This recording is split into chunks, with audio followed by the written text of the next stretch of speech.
everybody, welcome live. We are here for you. I said I'd be here in about 24 hours, and I am. We were here live 24 hours ago with one of our previous episodes of what we call our entertainment lifestyle talk show series, bringing back the lost art of conversation. This is the Jim Masters Show Live entertainment lifestyle talk show series. Good to see everybody today. We literally just got in the door from Boston. We were in Boston on a big television project. You guys know I work in television and radio and stage and film here in the United States, and I have for many years and still do on PBS and everywhere else. And so it was a busy day, and I'm back in Boston on Thursday for more television. And then we have 4 radio shows tomorrow to host, and it's just crazy busy working in this industry, but I love every single second of it. And so does our guest, Luke Yankee, joining us here live and direct from Los Angeles, California. Going to join us in just a second. First, how are you? We always welcome you. This is an entertainment lifestyle variety talk show series. We've done about, I think we're only 2 episodes away from 650 live daily episodes. And sometimes we have done 2 shows in one day. We call that double levity. You hear that word levity bandied around here because I said the show has a lot of light, love, and levity. And I said it too fast about 2 years ago. We started the show 2 years ago as of the end of this month, which is amazing. Coming up on our big anniversary, we will celebrate that together. And then, of course, I said the word levity when I said light, love, and levity too fast, which was amazing. And then everybody said, hey, we're your levity squad. You're Mr. Levity. And this is Levity Hall. So I love that. I levity that. How's everybody doing today? It's so nice to see your smiley faces. Lots of comments coming in. Hey, gang, if you would like to chat in our online chat, we do have an online chat room available right now. It's our JMS chat room. If you subscribe to our YouTube channel, guess what happens? Not only do you get a chance to be a part of our Levity family here at the Jim Masters Show Live, you also have the opportunity to chat live in our chat room. And a lot of our viewers are doing that live right now, and we absolutely love that. When you click that red button that says subscribe, make sure you also click the notification bell so you never miss the updates on all of our episodes. We're doing this episode live at 8 p.m. Eastern, 5 p.m. Pacific. We usually do it at 7 p.m. Eastern, 4 p.m. Pacific, but literally I was just getting in the door about an hour ago from the television project and shoot in Boston. So good to see you guys here. Don't forget to give this episode and all the episodes you love a hearty like as well. We would love that. And leave a comment on the YouTube channel for us as well. So many of you do that, and we thank you so very much. Thanks for all your wonderful comments, your private emails, and your Twitter messages, and your Facebook messages, and your Instagram messages. We love them. And you guys are we've created such a beautiful community here. We don't call this an interview show. We really call it an entertainment lifestyle variety talk show series, bringing back that lost art of conversation. So we welcome everybody who joins us regularly, our Levity squad. We say hello to you, and anybody new that's watching live or who will be joining us later on, because we archive all of the episodes on our YouTube channel, Jim Masters TV, and we love doing that. So good to see everybody. So nice to see all the smiley faces. I can't believe the amount of comments that are built up here. We're going to take a look at them. If, again, you'd like to comment, feel free to subscribe to the YouTube channel. You can, but you don't have to subscribe to the YouTube channel just so you can comment live. You subscribe, you're part of our JMS Levity family. It also lets us know that you're enjoying what we're doing here, bringing back the lost sort of conversation, warm, conversational, and inviting style. Luke Yankee is joining us here, and we're so honored to have him here live and direct from Los Angeles. He himself has an extraordinary and prolific career in the arts as not only a writer, actor, director, playwright, and so much more. He has a career that has branched out into lots of different fabulous areas in our industry. And of course, his mom, you see the photo right there. You recognize her, don't you? Yes. Born Anna Eileen Heckart. We're talking about Eileen Heckart, an American actress extraordinaire whose career spanned nearly 60 years. She first became known for her role as a school teacher, Rosemary Sidney, in the original 1953 cast of the play Picnic on Broadway. And she won an Academy Award for Best Supporting Actress for her performance as the overprotective mother of a blind adult son in the extraordinary 1972 Butterflies Are Free. Yes, a role she originated on Broadway before playing it in the film as well. And she often played mothers, including Rocky Graziano's mother in Somebody Up There Likes Me back in 1956. the mother of a murdered child in The Bad Seed in 1956, the elderly mother of an estranged son in the PBS production, I'm very partial to that, of course, of the one-act play, Save Me a Place at Forest Lawn back in 1966, the overbearing mother of the detective portrayed by George Segal in No Way to Treat a Lady, that's in 1968. The mother of reporter Jack Stein on the 1990s television sitcom Love and War, the mother of lots of mother roles, you notice, 2 separate characters on the daytime soap opera One Life to Live in the 80s and 90s, the meddling mother of a jilted wife, played by Diane Keaton in The First Wives Club in 1996. Her last film role, television role as well, that was the last film role, The First Wives Club. Her last television role was in The 5 Mrs. Buchanans from 94 to 95, and she played the mother-in-law from, as my mother would spell it when we were kids, because we were not allowed to hear it, H-E-double-L, the mother from hell. But of course, my mother, a mother I absolutely love, and I've got a very close relationship with my daughter, and Luke, a very close, dear relationship he's always had with his mother as well. You know, she also was in the recurring role in the sitcom in the 70s, The Mary Tyler Moore Show, as Mary's Aunt Flo Meredith, famous reporter, which she repeated on the spin-off series of Lou Grant. This is just the short list of her accomplishments. But of course, Luke himself directed, produced, taught, lectured, and acted throughout the country and abroad. He's run 2 regional theaters, served as producing artistic director of the Long Beach Civic Light Opera, one of the largest musical theaters in America, and the Struthers Library Theater, a historic landmark in northwestern Pennsylvania off Broadway. He's had so many incredible roles, too. Directed in the political comedy High Infidelity with John Davidson, the wonderful John Davidson, good friend of ours here. He also was a guest on our show, and I went up to New Hampshire to see his fabulous new place, Club Sandwich. We love John Davidson. And Morgan Fairchild, too, at the Promenade Theater, and on and on. His regional theater credits include Driving Miss Daisy with his mom, Nightclub Confidential with the wonderful Barbara Eden, Private Lives with David Canary, The King and I with Lee Merriweather, Man of La Mancha with John Cook, Love Letters with Ed Asner, Joanna Gleason, John Rubinstein, Sally Struthers, and many, many others. That's just the short list. He's very, very active in the arts community, and he loves what he does. And we're going to have him on in just a second. First, we want to take you down memory lane a little bit here, gang. We've got this clip of his. I've always been a fan of his mother. Mother, a wonderful character actress. You know, character actors and actresses are really those supporting roles that keep the glue together for, you know, the main lead. Here's a clip you may remember from the incomparable Mary Tyler Moore Show, where Eileen Heckart played Mary Tyler Moore's Aunt Flo. Here's some nostalgia for you on the Jim Master Show Live. Good to have you with us. Hi, Mary. Oh, Aunt Flo. Hi, come on in. Flo Meredith, I'd like you to meet our chief writer, Murray Slaughter. It's a pleasure. And this is our executive producer, Lou Grant. Hi, fellas. Pleased to meet you, Miss Meredith. You have quite a reputation. Well, Mary seems to think you're pretty hot stuff, too. I do my best. Well, hey, this is a cute little place you got here. Not really. Not all that little and not all that cute. Sorry, no offense. Mary, you got a cute little boss here. Flo Meredith? Well, what a thrill. I'm Ted Baxter, the anchorman. Hi. I suppose Mary's told you all about me. Yes, she has. Well, now you can hear it from the horse's mouth. Well, that's almost the way she described you. This is wonderful. It's so great meeting important people. You must be very excited.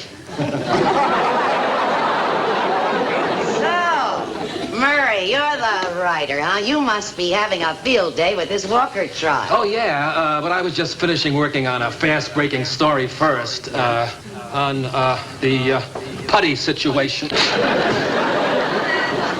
Mary, it's your newsroom. But, honey, if I were you, I'd drop everything and concentrate on this murder trial. You'd never have a bigger story. Oh, well, I'm sure that Mary feels from a television standpoint that the trial could go on for weeks. Some of these other items will be old news tomorrow. Well, yeah, that's really what I... It's none of my business, but from a newspaper standpoint, she's dead wrong. Murder sells. It's a fact of journalism. You know, on the other hand, it's hard to argue with that. I know a little bit about journalism myself. Not your scandal sheet scribbling, but good old hard-nosed reporting. My scribbling has won 16 journalism awards. How many's your nose won? How many has my nose won? Can I say something here? I've never done anything like this, but I think we all know what's happening. I mean, you two should really like each other. But somehow things have just gotten off to a bad start, you know, and I think we should be sensible enough to admit that, you know, so that it doesn't get in the way of what could be a terrific relationship. Oh, all right. I admit it. She was starting to get on my nerves. Okay, now, Aunt Flo, you too. Come on, just out. All right, baby, if it's going to make you feel any better, I was beginning to think that he was a pompous, straight-laced blowhard. There, you see? Now that it's all out in the open, we can just forget the last few minutes ever took place and start fresh. How do you do, Miss Meredith? I'm pleased to meet you, Mr. Grant. It's a cute little place you got here.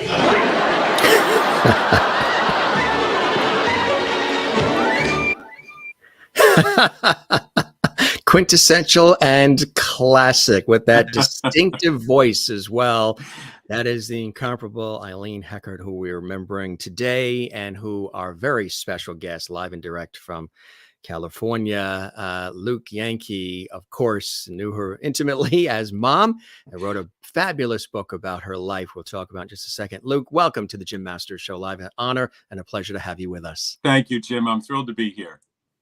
So, you know, when you look back at those clips like that, it just brings it all back. She was an extraordinary person, but to you, of course, you knew her as mom. What was it like growing up with Eileen Heckart as your mother? And that took place in New England, in Connecticut. So we have a lot of connections. My mother from Connecticut and the family from Connecticut, Massachusetts, originally, lots of family throughout. You know, the New England area, New York area as well. What was it like growing up with that? Well, you know, Jim, I think I was probably about 8 years old before I realized not every one of the kids in school sat around watching their mom on television on Saturday night. And it was just something we did as a matter of course. And back in that day, she was doing so much television. And but, you know, she always said that she was an actress second and a wife and mother first. That was why she stayed in Connecticut. She didn't really care for Los Angeles. And she would go out there, of course, to do TV work or to do films. But her heart was really on the East Coast, and you know, Broadway was really that was really home for her. So for you, early on, you know, what was the household like? Did you have a lot of, you know, I was chatting with Lucy Arnaz, who's a friend, and a few others who talked about what it was like being the daughter of or the son of. Right. And I have several friends where the parent is a major star in music or television or film or stage. And some sort of follow in the footsteps. Others say, I want to do anything but, because I've seen what it's like. For you, what was it like growing up? I know some of the others have said, you know, when Jack Benny would walk in the room or this one or that one, it was just so normal and commonplace to have these legends around the house. How about for you?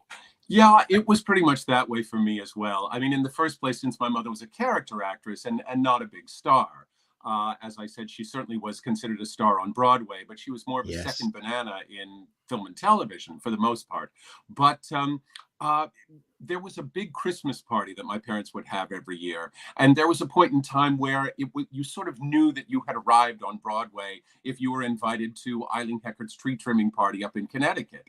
And I remember the Newmans would be there most years, Paul Newman and Joanne Woodward, who were neighbors in Connecticut. Westport, when I was 10 years old, Ethel Merman taught me how to make a martini. Did she? It What was was a the real secret? anti-May moment in my Did she life. have a secret on how to make it? Was there something special? Well, actually, I was 10 years old, you Oh, know, she's and teaching you at 10. I had just seen her do Hello, Dolly on Broadway. And I was so thrilled that she was coming to the party. And so I went up to her and I had my little Christmas vest on. And I said, "How do you do, Miss Merman? It's such a pleasure to meet you. I really enjoyed your performance in Hello, Dolly. And my mother would like to know if I could fix you a drink." In that very big booming voice, she said, "Sure, kid, I'll have a martini." I said, "Well, Miss Merman, I'm only 10 years old. I'm afraid I don't know how to." "Come on, kid, I'll show you." Yeah. So Ethel Merman led me over to the bar and showed me exactly how to make her variety of martini. Wow. And I'm holding this big half-gallon of Tanqueray gin, and I'm so terrified that I'm going to like drop it. My hands were sweating so much. I thought, I'm going to drop this on Ethel Merman's foot, and she's Oh going to my be out God. of the show for the rest of the run, and it'll be all my fault. Be Well, Luke's mercifully, fault. that didn't happen. So she took a sip, and she said, "Hey, that's pretty good, kid. Tell you what, Luke, you can be my personal bartender all night long." So for the rest of the night, whenever anyone would say, "Merm, can I freshen your drink?" she'd put her hand over her glass and say, "No, thank you. Luke's taking care of me." She was really great with kids, and she was really lovely with me.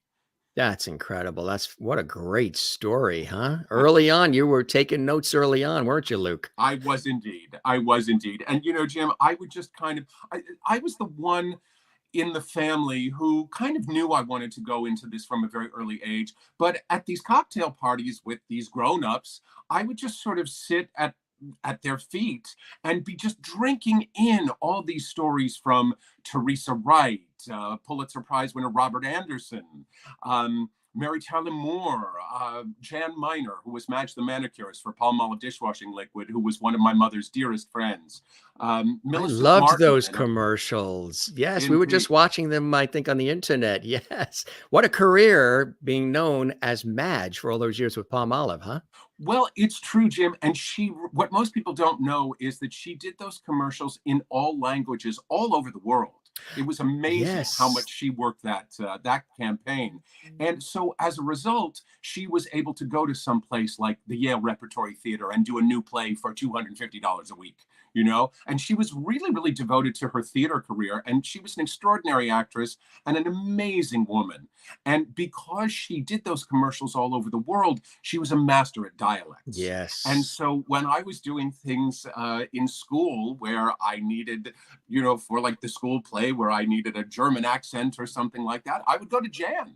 And I distinctly remember her teaching me an Italian accent for a thing I was doing as a little boy, and she was amazing. Just an So did extraordinary she person. live here in the Northeast? She did. She lived in Bethel, Connecticut. Oh, Bethel. Sure. Mhm. Yeah. Over towards Newtown and Danbury. Yes. Exactly. And Wow. of course, thanks to Palmolive, she also had a stunning penthouse in Manhattan with a wraparound terrace, and it was quite something.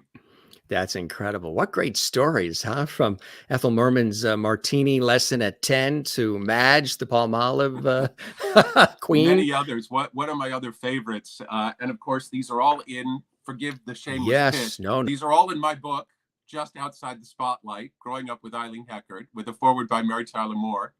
And one of my other How favorite about that? stories. Mary Tyler Moore doing the forward. Gee.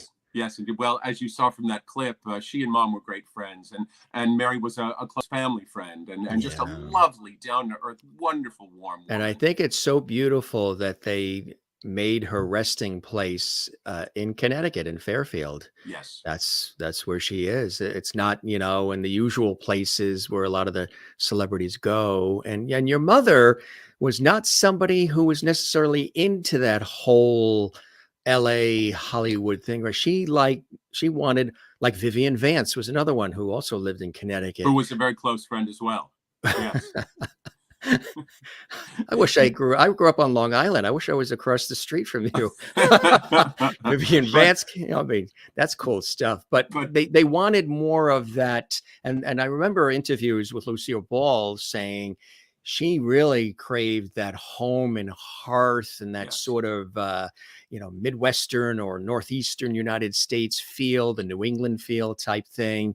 And sometimes when you are, you know, being pulled in a million different directions as a celebrity on shoots and shows and productions and interviews and got to be here, publicity, it gets tough to be able to maintain and balance that. How did your mother do that to the best of her ability with, having the sons and the house and trying to keep that balance, so you guys were raised with the, warmth and love? Because I know her background wasn't exactly Norman Rockwell, but she did what she could to try to foster some of that for you and your siblings. Absolutely, Jim. I had two older brothers, and I think one of the main reasons is that my father, Jack Yankee, was an extraordinary man. And she used to say that he was into women's lib before women's lib even existed. And he was just so warm and down to earth. And he was an insurance broker in Connecticut for many, many years, who just sort of kept all us crazy theater people going and supported us all.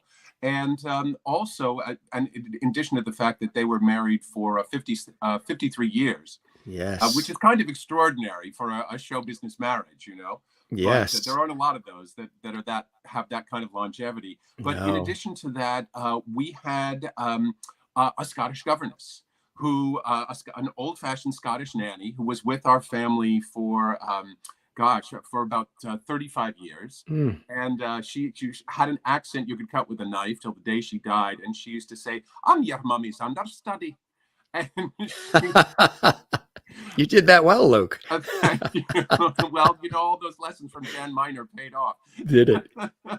But my nanny she was like another mom to me. Yeah. And so whenever mom was at the studio or the theater till late at night, there was dad and there was nanny. And so it gave us a real sense of stability and was not at all, while we did have the moments with the celebrities, as I mentioned, and there are many others I could talk about, it wasn't, in many ways, it was very much a normal kind of childhood. Yes, which is terrific. And when did you start to take a liking for the arts? I of course, Juilliard, near and dear to your heart, being involved with Juilliard so intently. But was it watching your family? When did you really say, I kind of like this, maybe I want to dip my toes in? Or did they facilitate that for you? How did it happen for you initially, Luke? I remember, Jim, as a very little boy saying, "Mommy, when I grow up, I want to do what you do." And she's like, "Oh, honey, no, you don't," because she knew how hard it was. And so tried to not exactly discourage me, but it was like, "Are you sure?" But once I started doing children's theater in the basement of the YMCA at playing King Arthur in Camelot at age 12, I was hooked, and there was no turning back.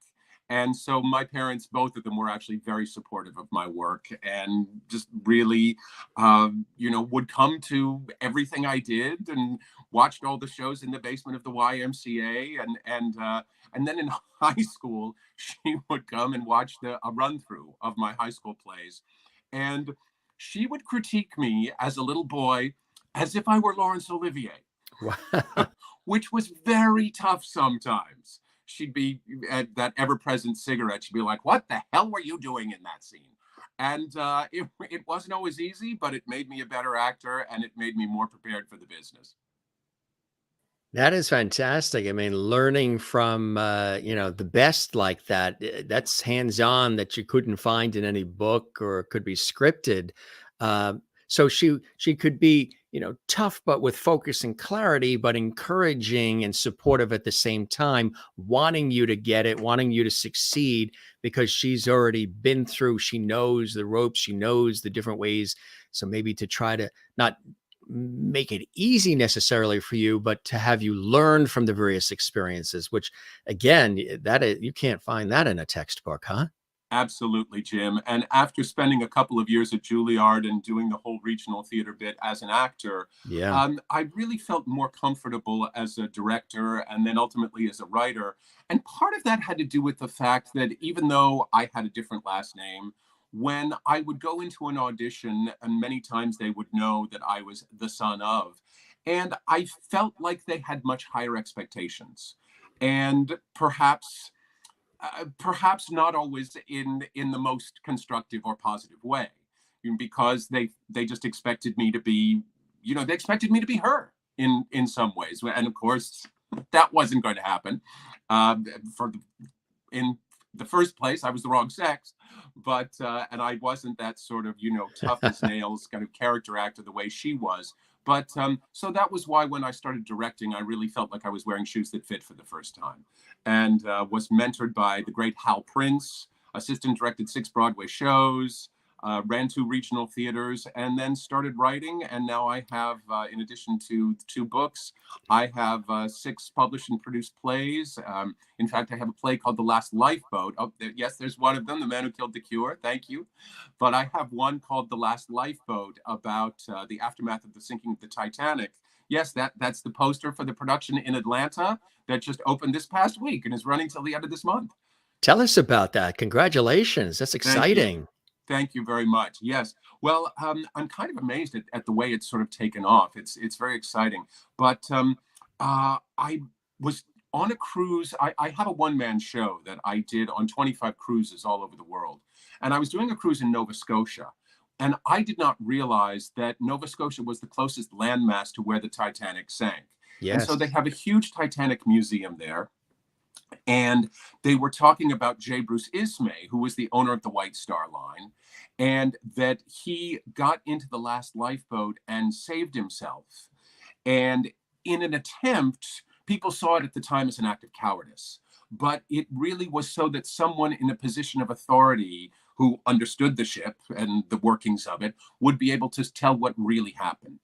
So because he did that, and because he saved himself in an attempt to do the right thing, he was made the scapegoat for the sinking of the Titanic for the rest of his life. Mm-hmm. And no matter how much money he gave to set up pensions for the widows, to create sort of survivors organizations, he could never wash the blood off his hands. Yeah. And it kind of drove him crazy, and he became a Howard Hughes recluse in his later years. And so it's really a piece about survivor's guilt, and about this man who wanted to do this great thing by building the biggest, grandest ship the world had ever seen, and how that totally backfired on him. That's incredible. That sounds riveting. So is it touring the country? What's happening Not with it really. now? It's published by Dramatists Play Service, and it's had 55 productions around the country, just all independent productions. And it was really thrilling with the folks at Onstage Atlanta about 3 weeks ago when they were in rehearsals. Via Zoom, I talked to them about the play and about the original production and all of that. And I love being able to do things like that, and obviously to support the play and help it keep moving forward. You also mentioned, that's incredible. You mentioned dipping your feet into the acting part of all of the arts. Did you enjoy that? To a point, yes. Yeah.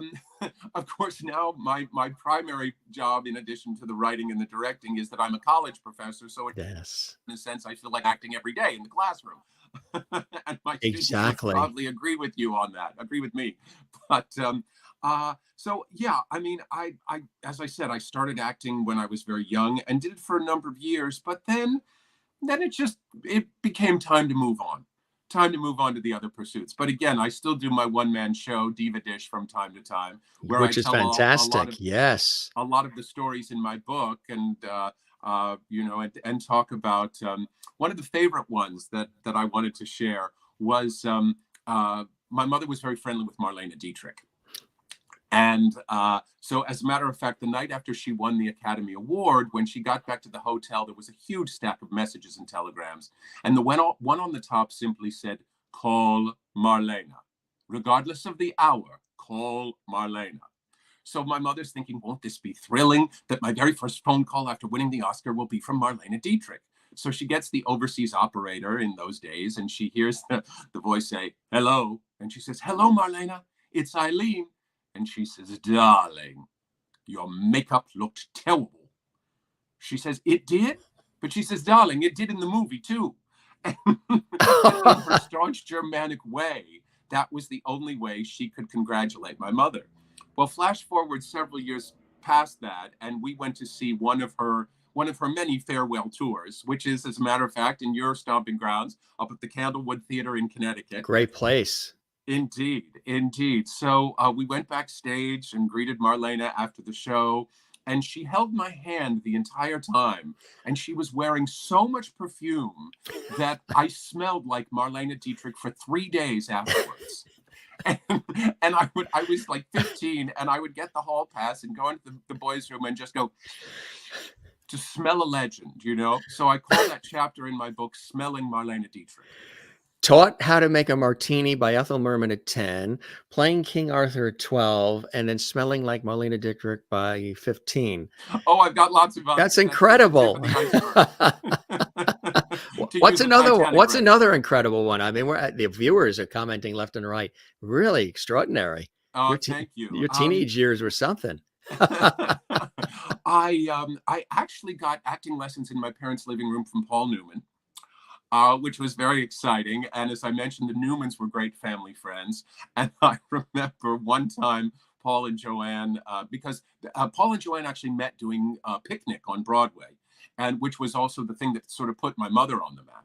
And they created the Westport Country Playhouse too. Yeah. I'm sorry? They created that beautiful Westport Country Playhouse.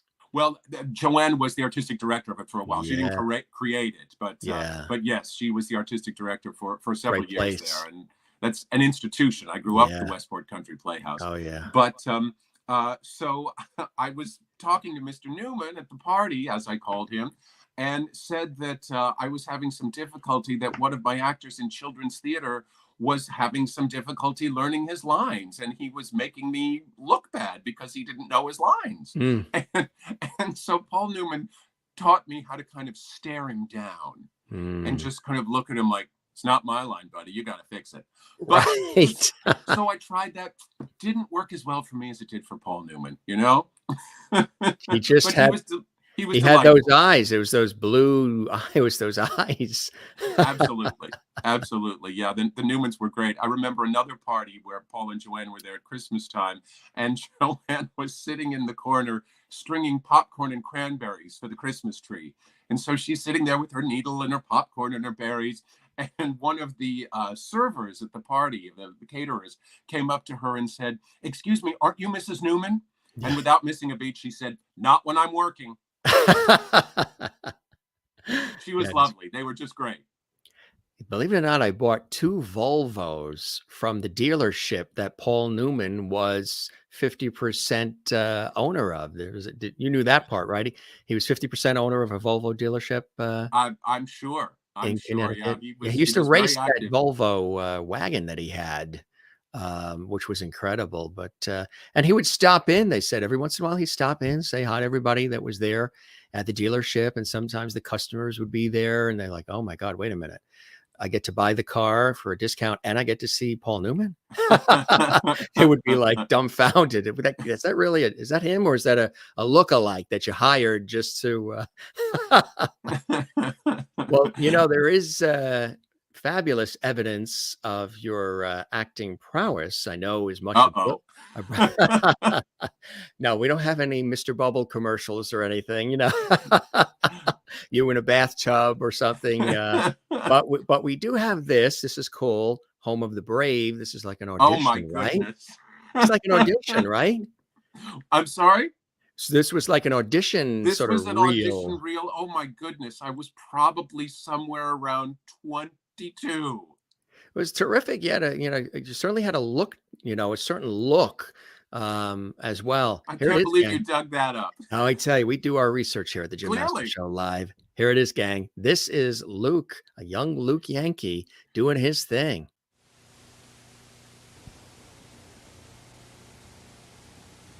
I told you I heard something in the middle of the night once. Some drunken bum across the hall from my aunt. He was yelling, "Throw out the dirty Jews!" That was us. But I just rolled over and went back to sleep. I was used to it by then. I mean, what the hell? I was 10. That's old for a Jew. When I was 6, my first week in school, I stayed out for the Jewish New Year. The next day, a bunch of kids got around me and said, "Were you in school yesterday?" I smiled and said no. Well, They wiped that smile off my face. They beat the shit out of me. I had to get beat up a couple of more times before I learned that if you're a Jew, you stink. You're not like other guys. You're alone. You're something strange. Different. Well, God damn it. You made us different, you dirty bastards. What the hell do you want us to do?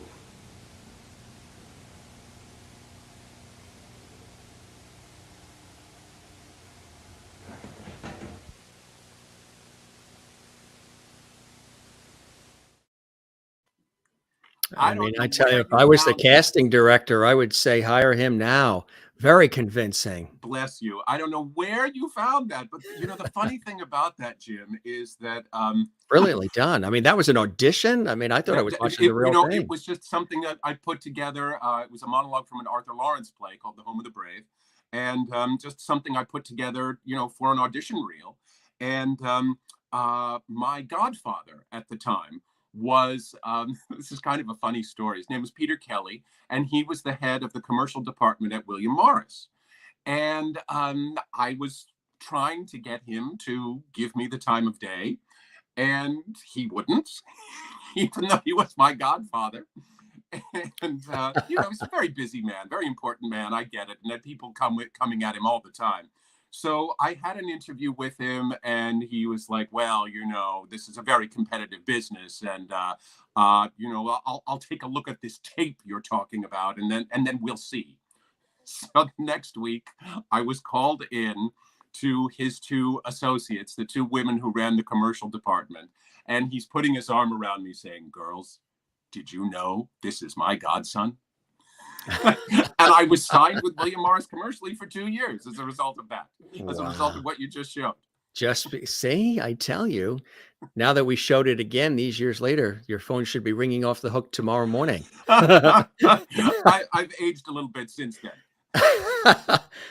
I would say you look debonair. You're a seasoned veteran. That's how you, sir. No, as are you. That's how I like to word it. You know, you also created, and we actually have the trailer for it, which is kind of nice. There is this wonderful relationship between your mother and the one and only Marilyn Monroe. Absolutely. And some people know that are real diehard, you know, aficionados and Hollywood fans and all. And some people, you know, that might be something that is fresh and new for them, and they didn't know that the wonderful Eileen Heckart and the wonderful Marilyn Monroe had this wonderful relationship. What was that like? Was your mother like a mentor to her? Was she an inspiration to Marilyn? How did that come to be? How did that work? She kind of was, Jim. How wonderful that you've got all these beautiful photos. Yes. But she really kind of was, because when Marilyn did Bus Stop, and Mom was cast as her best friend in the film, and Marilyn had taken the year before, she'd taken the year off to study at the Actors Studio, and had become really the protege of Lee Strasberg, and she was really the poster child for method acting, where you have to feel everything organically. Yes. And since my mother was playing her best friend, Marilyn was determined to make my mother her best friend.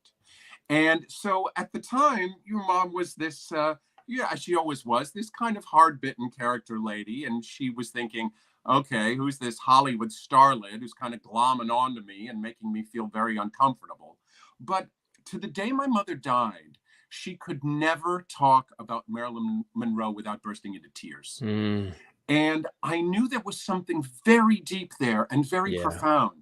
So I started doing some research, and it was, I knew a lot of Mom's incredible stories about Marilyn, but I couldn't exactly go back and ask her anymore. So I started doing some research, and I realized just really how much these two incredibly disparate women had in common. Yeah. Both of them were adopted, and as a result, neither of them really felt like they deserved a place at the table. Yeah. So, and Marilyn also, this was at the time when she was the biggest star in the world, and she wanted what my mother had. She wanted a stable marriage, she wanted kids, and she wanted to be taken seriously as an actress. So I wrote this play called Marilyn, Mom and Me, which is really, it started out being a play about Mom and Marilyn. There's a clip from the first reading and a photo. And it wound up being a play about, not only about my mother and Marilyn, but really almost more about my mother and me. Yeah. And our very complex relationship, which was very loving, but also because of being adopted and because of certain issues that she had because of that, there were certain things that I kind of needed as a child that I don't feel I entirely received or didn't receive in the way that I would have liked to. In other words, that kind of toughness and that kind of brashness. Yeah. And as I said earlier, critiquing me on my children's theater pieces as if I were Laurence Olivier. Right. And that was not always easy when, as an 11-year-old kid, I kind of just needed a supportive mom. Yeah. So I don't want to suggest for a moment that this is a mommy dearest kind of piece, because it's not. Right. But it's painting through basically in the play, which I'm very proud of the fact has won 5 New Works festivals at this point. Congratulations. And several Broadway producers are considering it even as we speak. So oh, fantastic. Crossing my fingers, holding the happy thought. You keep us posted on that. I'm working on a screenplay version of it as well. Oh, great. But you know, just I lost my train of thought there. But you were talking about that, you know, the toughness, Laurence Olivier, and you were looking for more of maybe some warmth. Thank you. So really, it's about this very complex mother-son relationship, and the fact that in the play, a 40-something Luke has just learned that an 80-something Eileen is terminal and doesn't have long to live. And he wants to try and get some answers about their relationship before she passes on. Yeah. And he is doing that by unraveling her relationship with Marilyn Monroe. So it's a multi-layered piece. It's highly autobiographical. I am extremely emotionally naked in this piece, to the point where sometimes when I'm watching a reading of it, or it's had several workshops, I'll sort of go, oh, I really went there, didn't I? Because I'm incredibly exposed. And was it therapeutic and cathartic for you to live through it? Yeah, it really was, and an opportunity to kind of look at a side of our relationship that I hadn't looked at before. Right. And so I'm incredibly proud of it. And you know, at the risk of, I don't believe in the whole concept of jinxing things, but I spoke to a rather prominent New York producer about an hour ago who said, I really love this piece and I want to send it here and I want to send it here and let's see what happens. So wow. I have very high hopes for it. That's exciting. Congratulations on that. Obviously, you know, there's a lot of material there that people will cling on to, and it will be, you know, inspiring. Maybe they have a relationship that was similar, and they, through, you know, these eyes, sort of absorb that and make it their own in their own relationship, which is sometimes, you know, that's the icing on the cake of film and television and music and art, is you have the creator who has their vision and mission, but then when people sort of tie into it, they then make it their own, which I think is a beautiful thing. Absolutely. And I also wanted to share this this photograph. Let me pull it in here. Don't know how well you can see that, but that is Marilyn and my mother on the set of Bus Stop with my 2 brothers. I wasn't born yet, but my brother Philip is the one in Marilyn's arms, and my brother Mark is standing in front of my mother there. And the thing is, she loved kids. And you have it right there. God bless you. You're ahead of me. Why am I not surprised? I tell you, I'm intuitive. Clearly. But what a as I shot said, that Marilyn, is. so many people know how just Marilyn loved children, and oh boy, she doted on those boys. And in addition to the complex mother-son relationship that I talked about, of course, since it's about my mother's relationship with Marilyn too, there are a lot of stories about Marilyn Monroe that no one has ever heard before. And what very few people realize is that she was the producer on Bus Stop. Right. And in the 1950s, it was unheard of for an actress to have a production company and to also be a producer. I mean, of course, now it's totally commonplace. But Marilyn Monroe was calling the shots on that film. And a lot of fascinating stories about that as well. When you look at this photo, going back then, what comes to mind? What do you feel? What happens to you as you look at a photo like that? There you are. Well, I mean, this family was kind of a family heirloom as I was growing up. And I mean, just the way she's holding my brother with such love. And one of the things that I talk about that Marilyn would do when they were shooting on location in Phoenix, Marilyn was constantly being sent these elaborate gift baskets by producers and people who were trying to curry favor with the biggest star in the world at the time. And so one of their nightly rituals after a long day of shooting, Marilyn had this top floor suite and my mother's suite was one floor below. So Marilyn would go into these baskets that she was being sent, and she would take out the grapefruits and oranges, and she would call to my brothers on the balcony below, and she would say, "Mark, Philip, you want to play catch?" And Marilyn Monroe would play catch with my brothers, throwing the grapefruits and oranges down to them, using citrus fruit as their sports equipment. But of course, at ages 2 and 4, they couldn't catch them. And so they would roll off onto the balcony, onto the deck below. And my mother would be on the phone with my father in the other room, and she'd say, "Oh, for God's sake, there's Marilyn playing catch with the boys again. I guess who's going to have a raggedy ass down at the pool 2 a.m. picking up all those bloody grapefruits and oranges."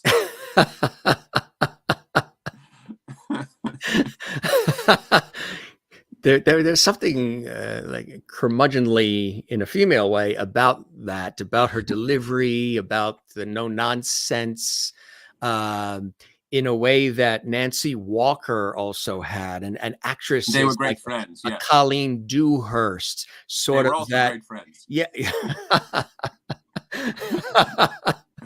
Oh my God. All of those women who were so fabulous people. Yeah, with that really kind of dry delivery.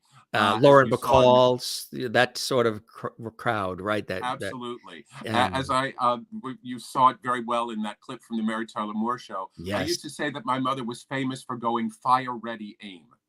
Yeah.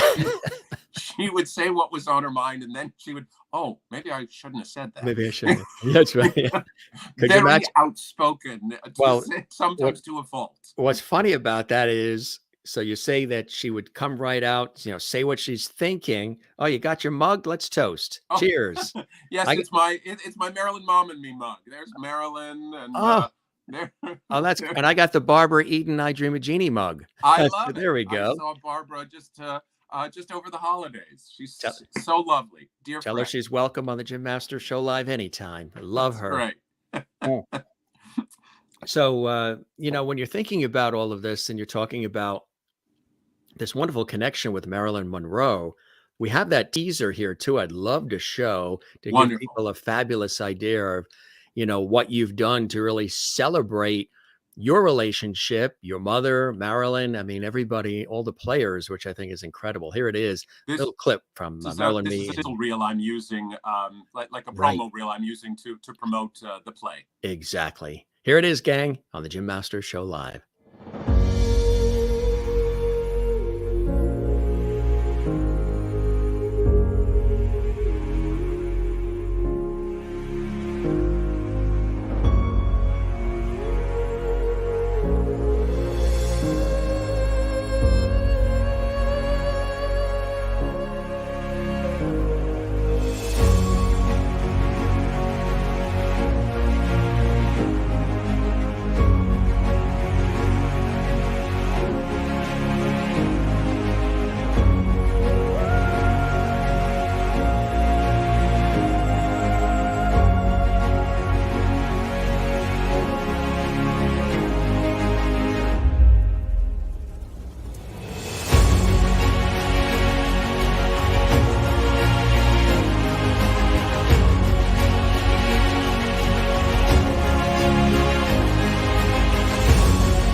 Now, if your mother saw that, what do you think she would say? She probably would be taken back and I think she'd be very moved by it. Absolutely. yes, yes, Absolutely. Because again, while this play in some degrees, Jim, shows my mother and me kind of warts and all, sure. ultimately it is a very loving tribute by a son to his very complicated mother and to their very complicated yet ultimately a very loving relationship. You know, what's beautiful about it is the fact that it's apparent that you stood by and with her. You know, a lot of people, the children of celebrities go in many different directions, and sometimes they totally go away from that parent who's getting all of that. I have a friend who's got a very famous mom who's in the musical world, and the mom would always get all of the attention and the love and the support and the adulation of the public and the fans. And it was, 24/7, when the kid just wants the love of the mother to the kid. It's, I understand and respect what she's accomplished and what she's done. But to me, she's mom. I just want to sit at the table and have an ice cream cone with my mom type thing. So, but it seems like you were able to navigate, appreciate, and honor through it all and lift up this wonderful relationship to another level through using art as a way to tell the story, which I think is very commendable and a beautiful thing to do, Luke. Thank you very much. It's, it took some work. Absolutely. But, and when she always knew that one day I would write a book about her. You're separate from the play, Just Outside the Spotlight. And I think was she ever nervous about that? She was. And she was. I think her biggest fear was that her nickname in the business was Heckey, short for Heckart, of course. And I think her biggest fear was that I would write Heckey Dearest. But we didn't have that kind of relationship, and that was kind of that wasn't the kind of book I wanted to write. And right. So just to give one example, she could be she liked her cocktails, and she became a bit tougher when she had a few cocktails. But rather than talking about that in the book in any sort of unpleasant or ugly way, I talk about the fact that this was the era of the cocktail hour, where the man came home from work and he and his wife sat down and had their cocktails and their hors d'oeuvres, up in Fairfield County, as you well know. And so I talk about it I put it in the framework without going to an ugly place, because it's just, again, and that's not who I am. That's not who she was either. It's important that, and also I also know that I always knew that I was going to be the one to carry on the legacy and to be sort of the keeper of the flame. And it's important to me that she is remembered in a realistic but positive light, because right. She was a beloved character actress and a beloved wife and mother. Absolutely. Yes, absolutely. Had she toyed with the idea of writing a memoir herself? No, had no interest in that whatsoever. And she kind of discouraged me from doing so. But frankly, I think if she knew what a loving book I've written, she would be pleased with it. The Academy Award, she's so highly awarded and rewarded. You mean so many different? You mean this? Oh, you got it there. Whoa. And folks, just so you know, he can't peel that back with chocolate inside. It's the real deal. Nope, it's the real McCoy. I can't believe it's 50 years since she won this. It's amazing to me. I remember every detail as if it were yesterday. What does it actually say on the front? People probably always wonder what it says. Eileen Heckart, Academy Award to Eileen Heckart, Best Supporting Actress in Butterflies Are Free. That's what it says. But, there's so many great stories, Jim, about that night and the night she won the Oscar. and she was a nervous wreck that day.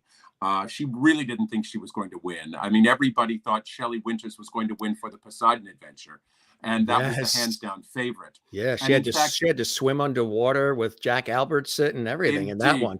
Indeed, yes. And in fact, Jimmy the Greek, who was the biggest odds maker in Las Vegas at the time, yes. My mother was his only upset of the entire evening because he was certain that Shelley Winters was going to win. He was not pleased with my mother, but so my father was there with her at the ceremony, and she was nervous, as I said, so nervous that day, and got sick to her stomach. And so my father's there holding her head as she's throwing up in the toilet and all of that. Oh. And so finally, when they called her name, my father was so excited that he grabbed her and kissed her with such force that as she went up to the stage, he saw a bit of skin under his thumbnail. Oh, and he thought, oh, dear God, what have I done? Yes. But in the heat of the moment, he forgot about it with all of the excitement. So if you look very carefully at some of the pictures of my mother with Cloris Leachman, who presented the award to her, you'll see a long trickle of blood going down my mother's neck where my father gouged her as he gave her congratulatory kiss. She was very fond of saying, well, they always say love hurts, right? Exactly. But she was very fond of saying, honey, I was the first bloody Academy Award winner in history. She literally has a big scratch on her chin where my father scratched her. I tell you, there's so many directions we can go in because it seems like what goes around comes around lately with the Academy Awards. Whoa, let's not go there, shall we? So that's where it all started back then. Always a trendsetter, always a trendsetter. Maureen in Arizona says Butterflies Are Free was an absolutely incredible movie, and your mom truly deserved that award. Did your mom keep in contact with Edward Albert? She did. She did. They had he was kind of almost like a surrogate son to her. And they kept in touch for a while. And, you know, as often happens, people just sort of drift off in the business and people start doing other things. But she was very fond of him. And even though she smoked like a chimney till the day she died, when she found out that he had started smoking again, she was very cross with him because she was very maternal with him. She knew, right, exactly. She was looking out for him, which in that motherly way. Yeah, I mean, you've had an opportunity to come across so many different people. With the Mary Tyler Moore Show, God, you had Betty White, you had Ted Knight, who was originally from Hartford, Connecticut. I have a wonderful story about Betty, if I may. Yes. Betty did 2 readings with Millicent Martin, who I'm having tea with tomorrow, as a matter of fact. And Betty and Millie were best friends. I'll bring the Stella D'Oro. Actually, considering how British Millicent Martin is, I think it would be crumpets or something. Crumpets, yes. Rather than Stella D'Oro. She could make an exception. But Betty and Millie did 2 readings of my first play, which was called A Place at Forest Lawn. A very sweet story, sort of along the lines of Driving Miss Daisy, about 2 elderly ladies in a cafeteria planning their funerals. And so Betty did the reading and, of course, was just magnificent and dear and kind and lovely. And I called her the next day to thank her. And I said, now, Betty, now that I've found you, I'm not going to let you go.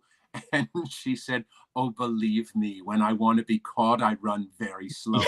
And I thought, she's flirting with me. Yes, she's like of course. 80-something, and she's flirting with me. She was amazing. I have a similar story, and it's with Florence Henderson. Adore Florence. And it actually, it was in Connecticut. It was in Stamford at Center for the Performing Arts. And we were there at a big gala, and it was for a charity fundraiser and for Dana's Angels Research Trust.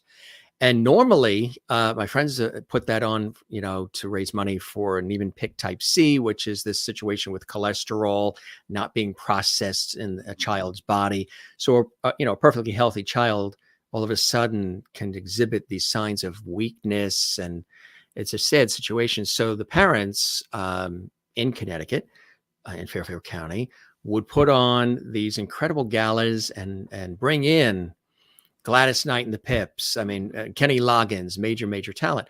And the MCs usually would have been Kathy Lee Gifford and Frank Gifford. But the year that Frank Gifford passed away, they called up their other friend, Florence Henderson, and asked if she could MC. So she MC'd that evening.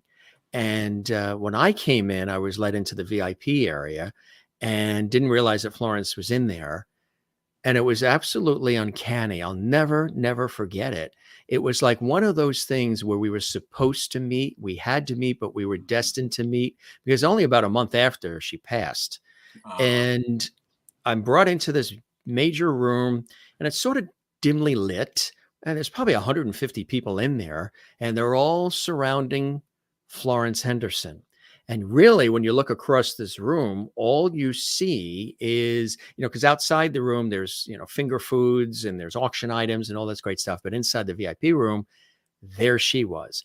And I look across the room, I see all these people, and it's sort of dark. And all you see is her glowing like an angel. She's in a white pantsuit, her hair, and the spotlight's on her. And I have to this day, I have no idea how this happened, but somehow she sees me being brought into the room, and she looks at me, locks eyes, comes off the podium, parts the seas like Moses, and comes straight to me and says to the professional photographers that are around, "I want a picture with him." I'm like, wait a minute. That's my line. That's my line. And so later on, we're all together in this area where, again, the auction items are, and the public and the food and everything. And I'm chatting with her, and there's a few other people. Sonny Grasso is with us, from the French Connection, and Tony LaBianco. And so the photographers are telling us to squeeze in because he wants to get this whole group photo type thing. So I'm already seated. She's standing in the white pantsuit. She drops on my lap, and all of a sudden I'm 10 years old again. Wait a minute. I'm holding up Mrs. Brady, and she's sitting on my lap. Wait, this isn't real. I'm dreaming. This is a dream sequence here in a soap opera. And when we were laughing and everything, when she got up, I said, "Florence, I don't even think I'll ever, wash these pants again." And she turned around, Mrs. Brady, Carol Brady, Mrs. Wessonality, and said, "Jim, I bet you won't." Oh, that's heaven. That's great. I actually she was had terrific. A somewhat similar story, having a picture taken with Florence Henderson. Not quite the same, but in some ways, I directed her in. I directed and produced a number of benefits for the Actors Fund here on the West Coast. Sure. And Florence was hosting one, as she was for you, but this was a tribute to Barbara Cook, and they were longtime friends, and so it was a lovely evening. And she and I just hit it off like gangbusters and remained friends afterwards. So a few months afterwards, wanting to keep in touch with her, I said I wanted to take her to lunch. And so went to my husband, Don Hill, and I, who's also a theater producer. We went out to Marina del Rey, near where she lives, and went to this lovely restaurant in the water. And as we were leaving, I said, "Florence, would it be okay with you if we got the hostess to take a few photographs?" So we're standing in front of this lovely seafood restaurant and getting a few pictures, and I've got my arm around her. And then about the third one, she takes my hand and moves it down lower and places it on her breast. And I was like, "Florence?" And she said, "Well, I thought we needed a good tit shot." I thought, Mrs. Brady wants me to top a Brady. field. Wow. So not that different from your story. It's similar. Yeah. It sounds like a chicken dinner, a leg and a breast. Absolutely. Oh my she God. was an amazing lady. Just amazing. She really was. And we kept bumping into each other the entire rest of the evening. Her two daughters were with her. And, I mean, the elevator opened, and there she is. I mean, it was just so uncanny. And then as she was leaving, because she was, wrapped up the MC duties and the evening was over, she was walking. I'm standing over here talking to friends by the exit. Everybody's saying all their good nights and the whole bit. It was a beautiful evening and an annual thing that they do. And she's making a beeline for me again with her daughters on the side of her. And she said, Jim, I just wanted to let you know it was such a pleasure meeting you this evening and, working with you for this event and the whole thing. And I said, let me take a moment to let you know how much you've meant to so many of us in all the different things that you've done. We know, of course, as the Brady Bunch, Mrs. Brady, Carol Brady, but in so many other things that you've done. So I want you to know when you leave this building that you've touched many, many lives with your caring way, your wit and wisdom, your humor. And she said the same thing back to me. She said, I will never forget this evening. Then she leans over, kisses me on the cheek. And I'm like, oh my God, somebody catch me. How lovely. And she also told me that evening, which I thought was very, very beautiful. She wrote back to every person that wrote to her. Could you imagine that? Writing back to every person? That really takes some stamina to do that, huh? Yes, she was amazing. Really, absolutely amazing. So incredible stories that you have there, my friend, huh? Well, and you, my friend. So the book is designed for who? Anybody that is an Eileen Heckart fan, a Luke Yankee fan, who is... Yes, and yes. The book is really, it's a memoir about the golden age of Broadway and Hollywood. It's about a loving mother-son relationship. It's done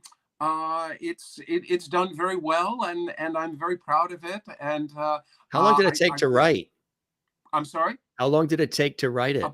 About 2 years, 2.5 years. And as a matter of fact, I just have another book coming out this summer, totally different kind of book. But it's wearing my teacher hat, my other profession. This book is called The Art of Writing for the Theater. And it's a textbook on script analysis, theater criticism, and playwriting.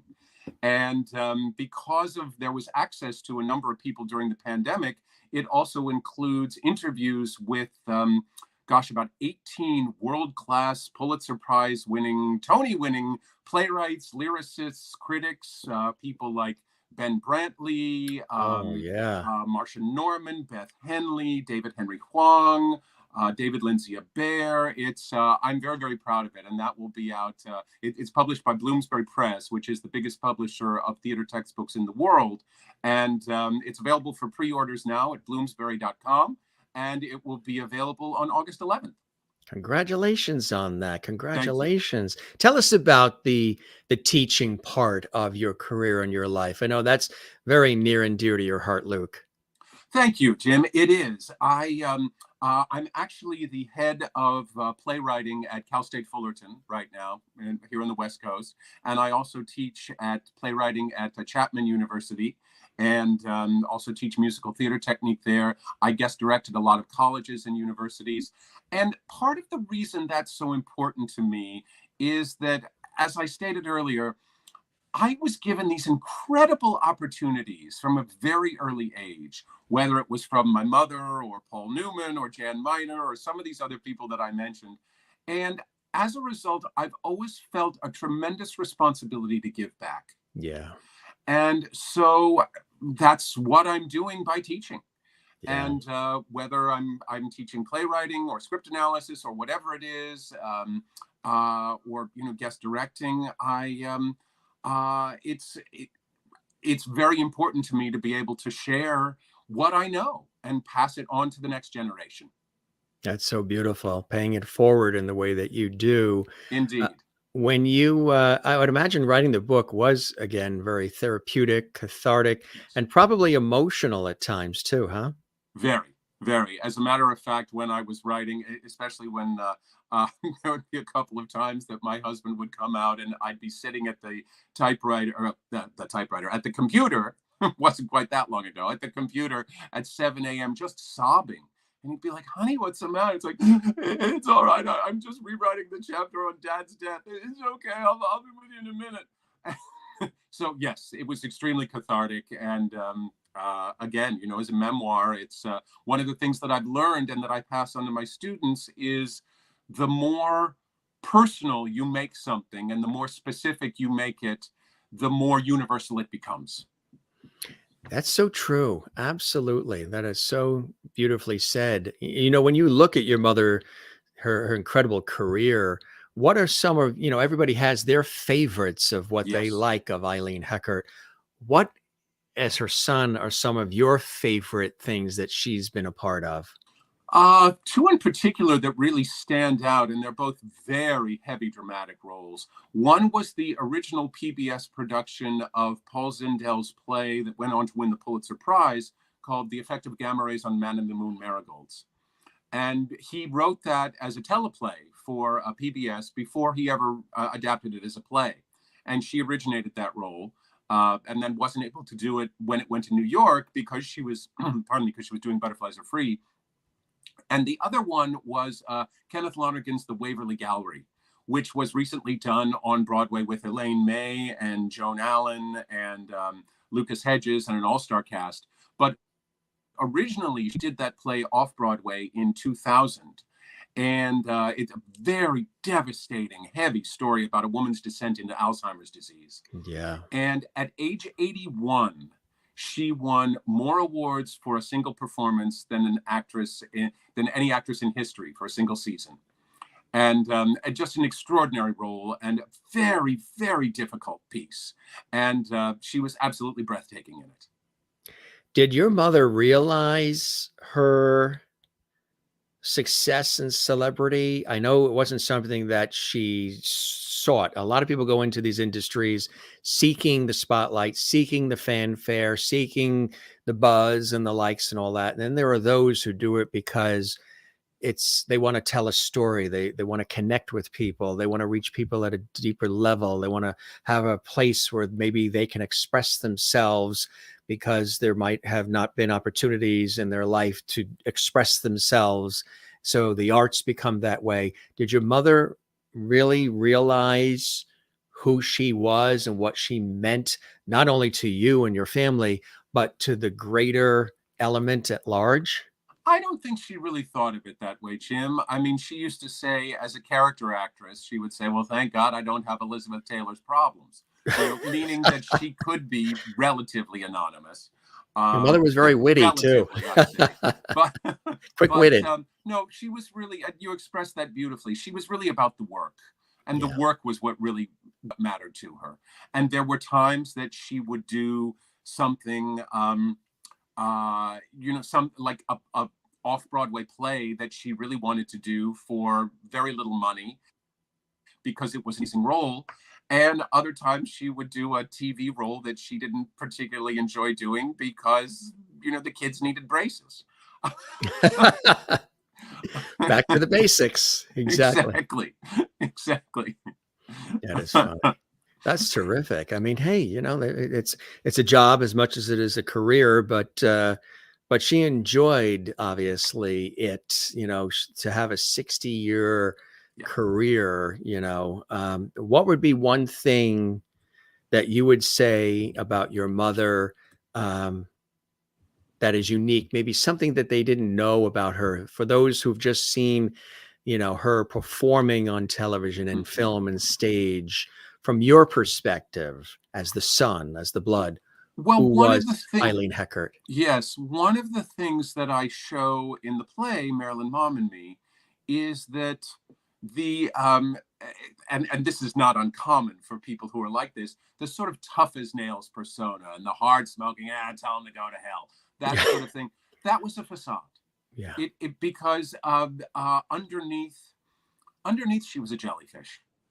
And in fact, Maria Riva, Marlene Dietrich's daughter, who is a friend of mine and an amazing woman, still going strong at, I believe she's 99 now, and just amazing. I saw Maria a few months ago, and one of the things that Maria used to say to me is, darling, your mother was beef jerky on the outside and Jello pudding on the inside. She, it was when anyone is that kind of tough, and I was one of the few who actually, don't ask me why, but from the time I was a little boy, I was one of the only ones in the family who would really stand up to her. And then as an adult, when I actually directed her in Driving Miss Daisy in a production down at the Coconut Grove Playhouse in Miami, which was incredibly challenging because Eileen Heckart is tough on any director, particularly her kid. So, Yes. But there were moments when, she would sort of get kind of, shall we say, ornery. Mhm. And I would go, "Excuse me, Miss Heckart," and she'd be like, "Oh, okay, sorry." She would set the boundary and see how far she could go, and then I'd be like, "Oh, that's enough." Do you think she liked that? She liked sort of pushing the button, and she actually respected people that pushed back? Absolutely. Absolutely. Yes. I've heard from a lot of people that Elaine Stritch was that way as well. It's funny. You took that name right out of my mouth. I was going to say the similarities a little bit there in terms of just the presentation. Yeah. Well, they were up for a lot of the same roles. Yes. Jim. And as a matter of fact, when I was growing up, her name was sort of a dirty word in the household because there were times when my mother would say things like, that Jack Lemmon movie I was up for, Stritch got it. Which movie was and the that? way she said Stritch, rhyming with Stritch. something else. Which movie? I'm a huge Jack Lemmon fan lover. Do you remember which movie that was? It took place on a ship. It was in his later years. Ship Ahoy, Shipmate, something. Yeah. Ship Shape, something like that. I'm not certain. That is incredible. Yeah. That's the viewers' beautiful memories shared and wonderful photos. Christina in North Carolina, Jane watching in Sweden, great photos, also saying such great stories and lovely memories as well. Thank you so much. So our lovely viewers commenting throughout.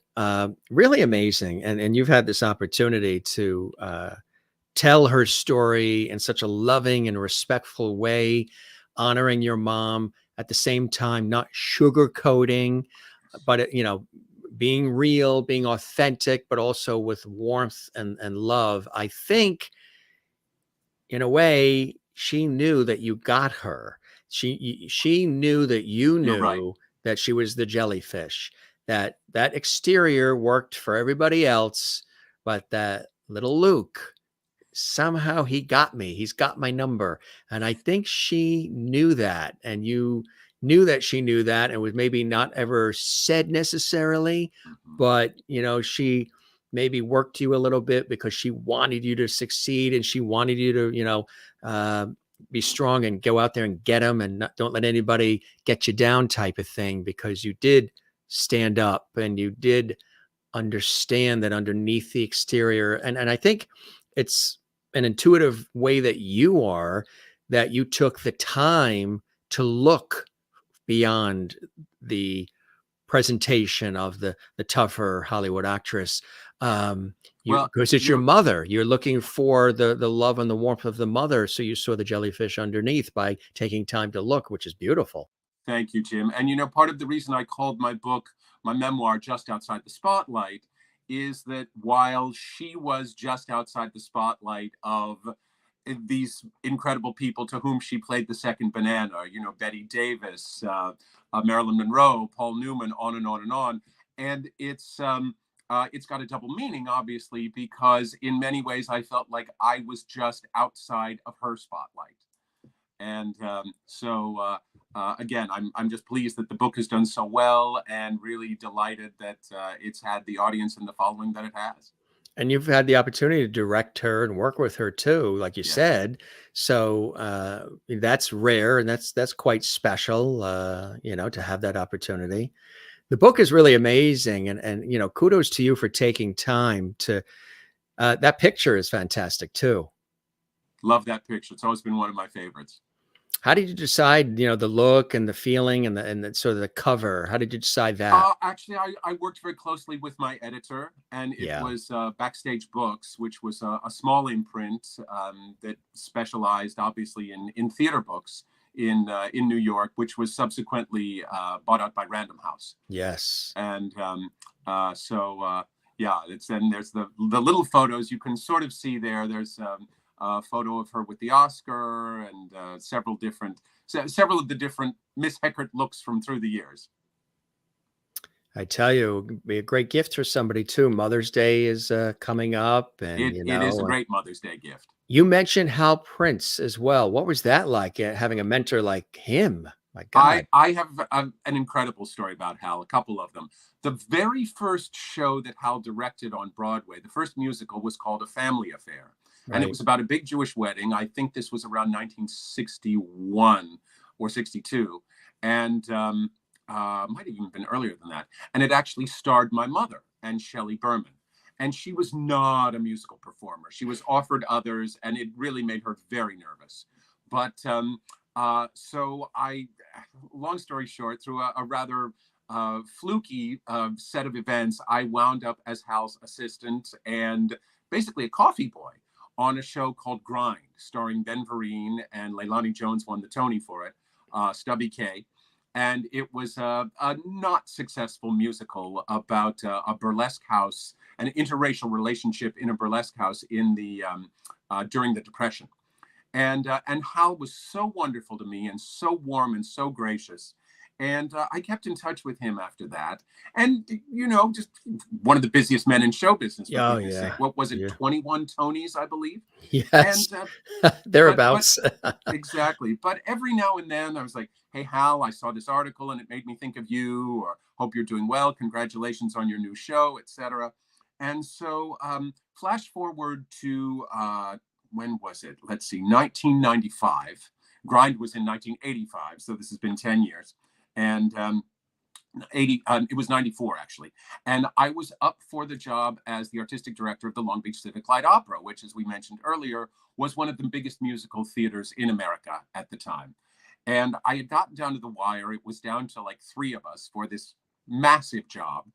And I thought, okay, I better pull out the big guns. So I put down Hal as one of my references. And so the president of the board calls him, a wonderful lady who's still a dear friend named Lucy Daggett. And so Lucy called the office, and the assistant who answered the phone said, I will give him the message, but he is directing 2 shows at once, and he is in pre-production for a 3rd. Don't hold out the chance of getting a phone call back, but I will certainly give him the message. Well, an hour later, he called Lucy, and he said, to say nice things about Luke Yankee, I'm getting out of rehearsal. Hire him. And that was how I got the job, where I wound up meeting my amazing husband and my life partner, Don Hill, who was the associate producer. So shortly before Hal died, I wrote him and I said, I don't know that I've ever really made this clear to you, but I owe my marriage to you, and so much more. So, and he was very touched by that. And it was, he was extraordinary. Such a giving, loving, generous man. You have a lot of very special people in your life, which I think is, and just, you know, when you have love around you, especially unconditional love, yes, nothing is finer. Case in point. How's that for a segue? That's Henry. He had just come from the groomers, and I had just gotten my hair cut the same day. So I need to take a picture of us both with our new do's. Who's more rescue off the streets of Compton? Oh, that's nice. The doggy lottery. I was going to say, who's more like who? That's a matter of opinion, Jim. And will he be starring in any of your productions upcoming? Actually, is he easily directed? I have written roles for my dogs in several of my plays. Not one for Henry yet, but for my previous dog, he was in several of my plays. He looks like he just won the Westminster Kennel Show. Very, very proud, the scarf and everything. Very Trying LA. to get him to smile for that picture was not easy. Looking very LA there. Yes, that is funny. Really amazing. This was absolutely sensational. And again, this picture I love as well. It's such a happy moment. Do you remember what was happening when you guys were laughing? And remember this captured moment? My New York apartment, and my roommate at the time, lovely lady named Linda Wright, She wanted to get a good picture, and she just said, "Now work with me, people." And we both cracked up, and that's that picture. Your mother probably loved that, right? She did. Now she work did with, indeed. she's speaking her language. This was really amazing. And my great pleasure, Jim. And you know, you're welcome back anytime. Keep the porch light on. Keep me posted on, you know, these things that are happening, that, you know, the next book and possible Broadway and film with this as well, which is beautiful. I just want to show you a couple of comments here. Jane in Sweden saying, "Thanks, Luke, for being here tonight and sharing your stories and memories with us. Thanks, Jim, for having him on. My pleasure." Maureen in Arizona is saying, "What an absolutely fascinating conversation this has been. Luke, thank you so much for sharing your amazing story of growing up with such an iconic mother. You are amazing as well." How sweet. Kathleen in New York City, "Thank you for being here, Luke, and for sharing your life stories with us. Best of luck to you and the book and in all you do." Sherry Larson in Kansas, USA, "Thank you for being here, Luke. I'll catch it in the archives. I've always loved watching your mother." She also says, "Sweet puppy." Very. Anne in Jacksonville, Florida, "Thank you, Luke, for a wonderful evening." Nikki says, "Thank you for coming and sharing your story with us, Luke. It'd be great to have you come back. Thank you, Jim. It has been like pulling tales out of a treasure chest." How sweet. I'm very touched and honored. Mary's in Southern Florida and Pine Island, Florida. Mary Bishop says, "Wonderful conversation. Thanks, Jim and Luke." And Maureen says, "May God continue to bless you and your husband and your sweet fur baby," from Maureen in Arizona. Beautiful words. Somebody that usually pops in towards the latter part just wanted to say you knocked it out of the park, kiddo. Mr. George Burns is with us this evening. He always pops in at the end. Love George Burns.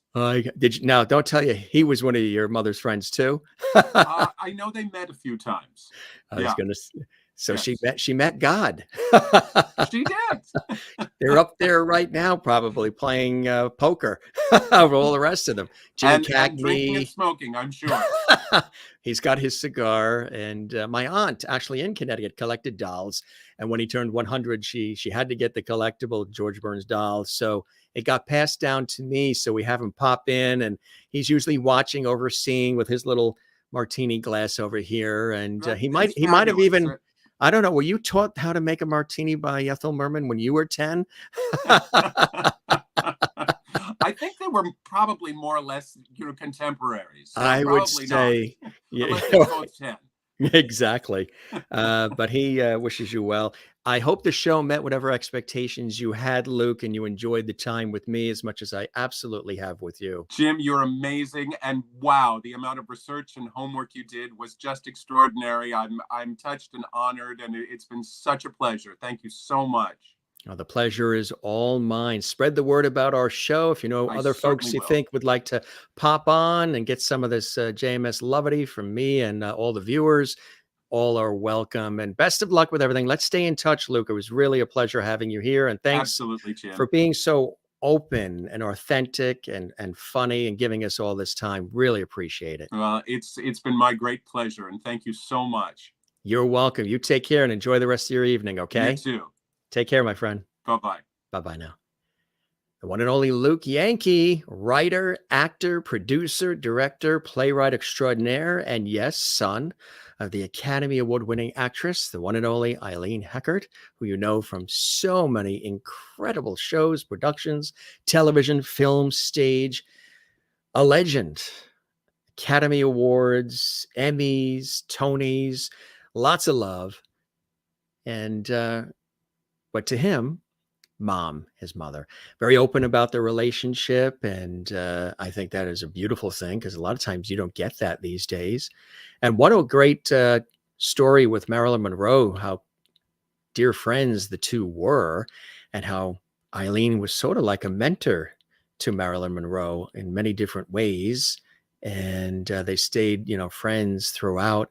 How he was mentored by the one and only Hal Prince. Can you imagine? Here's one of the other books too, The Man Who Killed the Cure by Luke Yankee. And this is the book we're talking about right now, just outside the spotlight. Really, really fantastic. Growing Up with Eileen Heckart, Luke Yankee. Really a touching and loving story and very open and real and authentic. And you can get that at Amazon as well. And also you can go to this website, justoutsideTheSpotlight.com. You can check it out there as well. And gang, if you loved this episode, don't forget to give us a thumbs up on our YouTube channel, Jim Masters TV.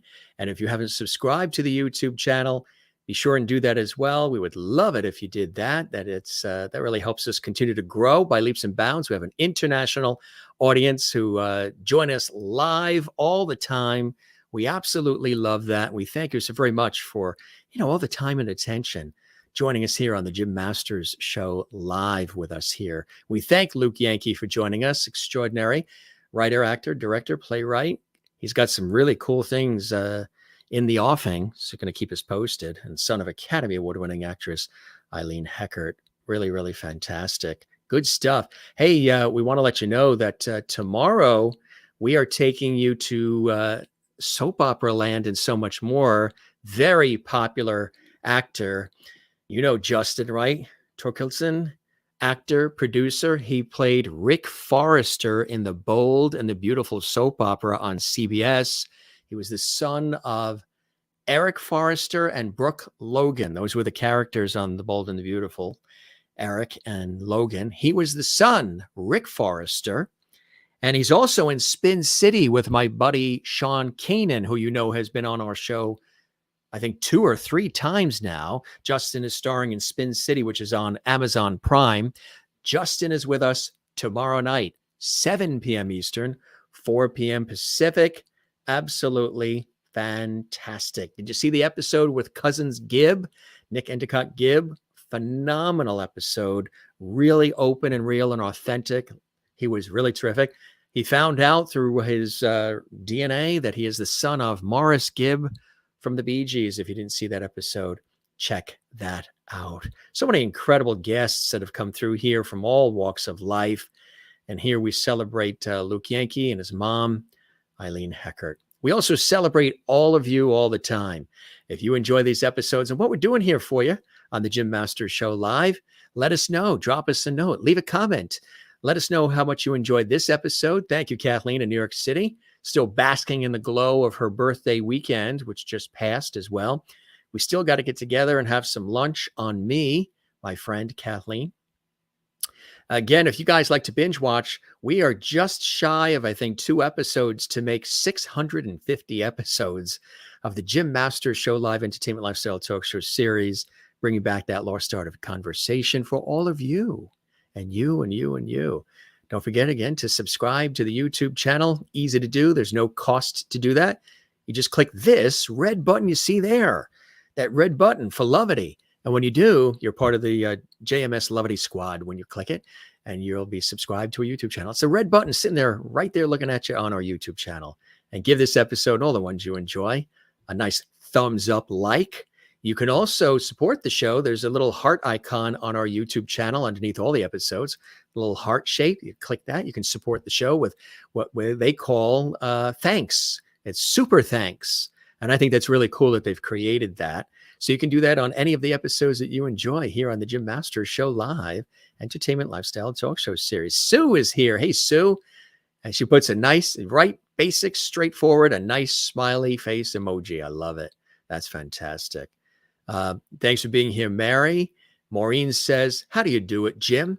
You bring your A game every single show. You and your team are freaking awesome. Thank you for all the exhausting work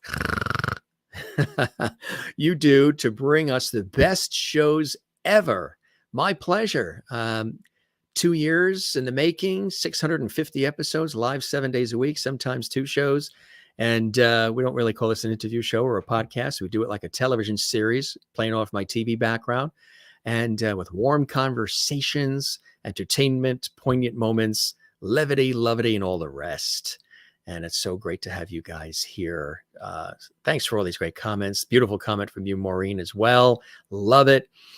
Thanks, Jim. Wishing everyone a good night, sweet dreams. For those that are watching live, don't forget you can see this episode if you missed any of it, and all our episodes right here on our YouTube channel, Jim Masters TV.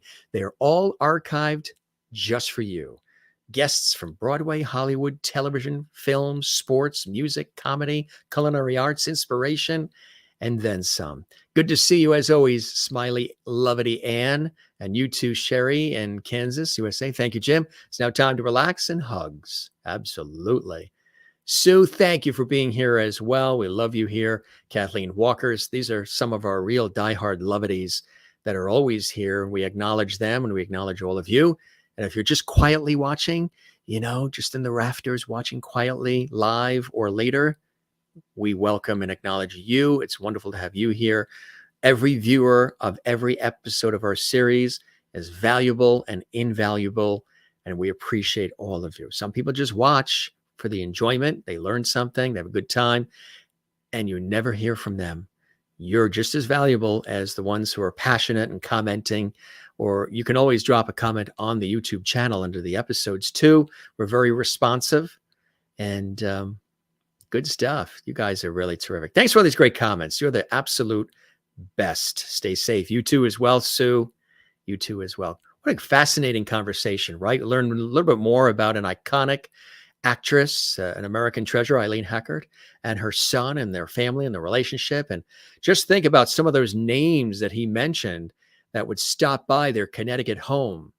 They were friends with Vivian Vance and Paul Newman and Joanne Woodward and so many others, Mary Tyler Moore, Ed Asner, and Betty White, and you name it. Really incredible. Some of the greats of the greats. And Luke honoring his mom, but also an extraordinary career unto himself. He's carved out a phenomenal niche of writing and producing, and he's acted. It was really cool. He loved the fact that we dug out that clip of him auditioning when he was in his early 20s, Home of the Brave. That was really, I wanted to surprise him. Sometimes, the guests, we don't script this. We don't do pre-questions. I don't read a teleprompter. I don't have all the questions written out. I'm not, like a robot where I'm reading everything pre-prepared and all that. I like the free flow. I like conversational. It's warmer. It's more relatable. It's connective. And I do that in my professional work on radio and television here in the United States. And I bring it here for all of you. So I hope you guys enjoy that style in our format here at the Jim Masters Show Live. Everybody's welcome to join us. And it's a blessing having you here. Christine in North Carolina says, thanks for this wonderful and fascinating conversation with Luke. See you all later this week. Good night, Jim, and you too as well. And we love having all of you here. Nikki says, good blessed night to you and all. Jim too. Thank you very much. I appreciate that. We have the best viewers around the world right here. Global audience. Cool people. Just looking at these comments coming in here. All right, gang. Great show coming up tomorrow with Justin from The Bold and the Beautiful and Spin City and so much more. And always a great show when you're here. This is your host, Jim Masters, thanking you for your time this time. Till next time. We never say goodbye around here at JMS. We just say, see you later, slancha, shalom, avidazain, sayonara, ciao, moilup, and we say cheers. We love you all. Take care. Be well. Be good to one another. Take care of one another. The news out there these days can be difficult. It can be tough. And there's a lot of negativity out there. But when you stop by Lovety Hall here in the Jim Masters Show Live, you're always going to have a good time. You're going to learn something. We're all together. The show is live. People comment and interact around the world. And our guests are here sharing their lives and stories. And I share mine as well with all of you. It's a terrific, relationship we have here that I think is absolutely spectacular, rare, and quite special. It's quite special. All right, we're going to sign off.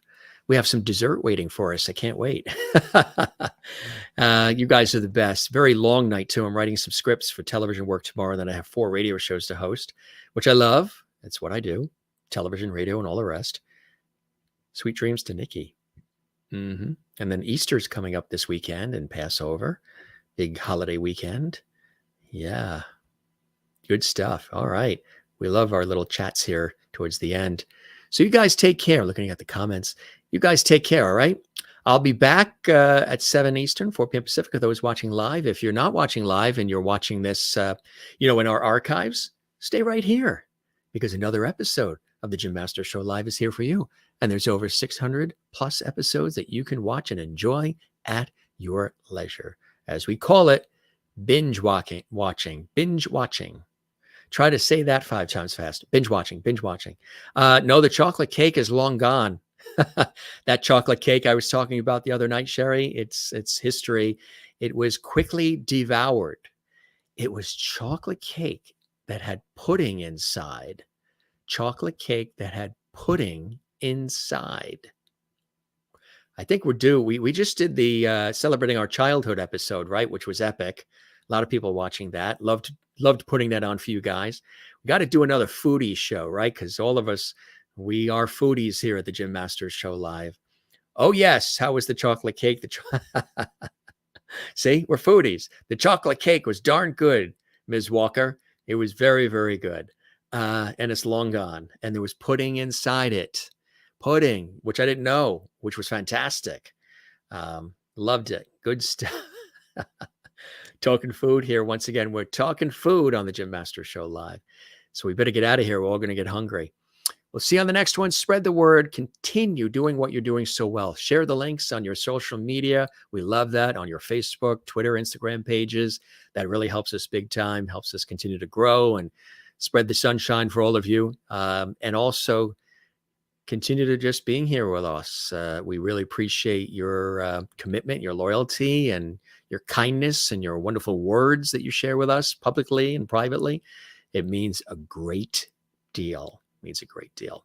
So, when I first started this series, people said, this is almost 2 years ago, you're just going to do this during the pandemic? I said, as long as you guys are here, I'll keep doing the show because my days are very, very busy with the professional work. And sometimes it's a close call. I run in and I plop myself in this chair and we go live. Oh, yes, we did a 2-hour foodie show a while ago. I made a whole dinner and I had the dinner in front of me. Oh, yeah, we did Mother's Day shows. We did brunch with Jim shows. We had a whole show where the viewers sent in all their recipes and they took photos of their foods and family traditions. We did a whole show on that. And I had a whole meal. It was Dining with Jim, foodie show. It was really cool. Because again, this show, we do everything. This is like a talk show or variety entertainment show, that you would see on television. So it's something for everybody. And every episode is something different, something unique, something different. And we did a foodie show, which was unbelievable. Unbelievable. The High Kings. You love the High Kings. Yes. Happy Easter to you when you're going to have the High Kings on again. I was just chatting with my friend Darren and Brian Dunphy. Darren Holden and Brian Dunphy. And of course, Finbar, Paul O'Neill and Finbar Clancy. They're fantastic. They should be on soon. If you probably saw the episode that we did, it is still available in our archives on our YouTube channel, Jim Masters TV. I had Finbar and Paul on together. Then I had Darren on separately. And then I also had Brian Dunphy on separately. And they were terrific. We're actually all friends because I interviewed them when the High Kings first came over to the United States for their very first PBS nationwide television special. And I was in the studio and I was tasked with being the host and the interviewer that night when the High Kings were new and when they first came over to America from Ireland. And we just stayed in touch. I've actually emceed several of their onstage concerts here in the United States as well, which has been a blessing. And we root each other on. They love this show, and I always, root them on with all their concerts. Same thing with Celtic Woman. I know all the ladies from Celtic Woman. I've interviewed all of them on national PBS television and Celtic Thunder, and all of them have come through. So a lot of them I knew personally even before we started the Jim Masters Show Live. And when I told them that we were doing this series, they said, "Oh, I want to be on there." Ryan Kelly and Mairead Nesbitt and all the rest that you guys know and love so much. So with that, you guys, the comments still coming in. Thanks for being with us again. We don't say goodbye. We just say see you later. So I will say see you later. Have a good rest of your day. If you're watching live, if you're watching this Memorex, you're watching this in the archives, stay right there. Check out, slide back, check out some of the episodes. There might be guests on here you never knew we even had on here. We've been telling people, hey, did you know this one was on? This one? They're like, oh, you had that person on? Yeah, about a year ago. Check it out. Binge watch our series on our YouTube channel and tell a friend about our show. Okay, gang? All right. We love you all. Take care. Be well. We'll see you on the next episode of The Jim Master Show Live. Take care and be well, and cheers.